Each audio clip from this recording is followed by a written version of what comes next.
আচরণবিধি লঙ্ঘনের পাল্টাপাল্টি অভিযোগের মধ্যে ঢাকার বিভিন্ন আসনে চলছে প্রচারণা। নির্বাচন ঘিরে কালো টাকার ছড়াছড়ির আশঙ্কাও করছেন কেউ কেউ।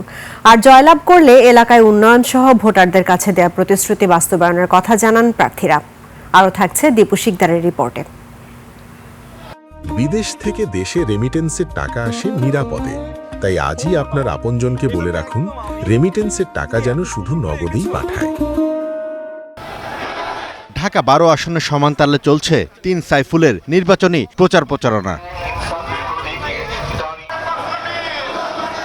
রাজধানীর কারওয়ান বাজার সহ আশপাশের এলাকায় দুপুরের পর প্রচারে নামেন বিএনপি জোট সমর্থিত কোদাল প্রতীকের প্রার্থী সাইফুল হক। এই সময় তিনি অভিযোগ করে বলেন, তার ব্যানার পোস্টার ছিঁড়ে ফেলার ঘটনা ঘটছে। আমার 12 আসনেও কোনো প্রার্থী বেসামাল আচরণ করছেন, কেউ মিথ্যাচার এবং একটা প্রতারণার আশ্রয় নিচ্ছেন। যেমন ধরুন, বিএনপি থেকে যাকে বহিষ্কার করা হয়েছে তিনি দলের নাম ব্যবহার করছেন, দলের মরহুমা চেয়ারপারসনের নাম ব্যবহার করছেন।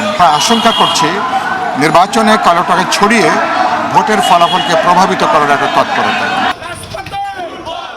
সকাল থেকেই প্রচারে ব্যস্ত ছিলেন এই আসনের শক্তিশালী স্বতন্ত্র প্রার্থী হিসেবে পরিচিতি পাওয়া সাইফুল আলম নীরব।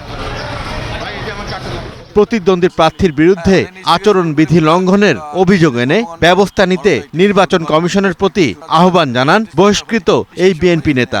যারা আমার গণজোয়ার দেখে ভীত হয়ে যাচ্ছেন তারাই কিন্তু আমার ব্যানার ছিঁড়ে ফেলছেন এবং আমার কর্মীদেরকে বাধাগ্রস্ত করছেন। একটি রাজনৈতিক দল এবং আরেকটি রাজনৈতিক দল আছেন, তারা কিন্তু আজকে বিলবোর্ড বৃষ্টি নয়, তারা তাদের মন মতো তারা কোথাও 100 বিলবোর্ড লাগিয়েছেন। আমরা বলেছি কোনো সমাধান নেই। আজকে একটি ওয়ার্ডে নির্বাচনী অফিস থাকবে একটি, আপনি দেখুন তাদের ওয়ার্ডে 20-30টি তাদের অফিস আছে। বিকেলে উত্তর বেগুনবাড়ি এলাকায় এই আসনের জামায়াতের প্রার্থী সাইফুল আলম খানের পক্ষে প্রচার চালান দলের নারী শাখার সদস্যরা।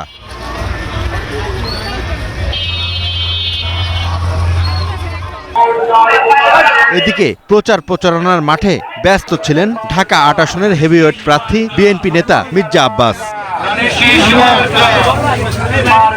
প্রতিদিনের মতো নিজ প্রতীক ধানের শীষে ভোট চেয়ে বলেন, তার বিরুদ্ধে অপপ্রচার চালিয়ে লাভ নেই।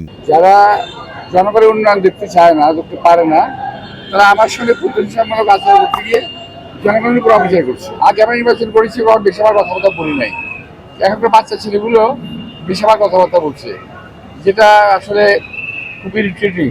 এছাড়া ঢাকা 16 আসনে বিএনপি প্রার্থী আমিনুল হক এবং ঢাকা 18-তে SM জাহাঙ্গীর জনসংযোগ চালান। জয়ের ব্যাপারে আশাবাদও জানান। দীপু শিকদার, 21 টেলিভিশন, ঢাকা।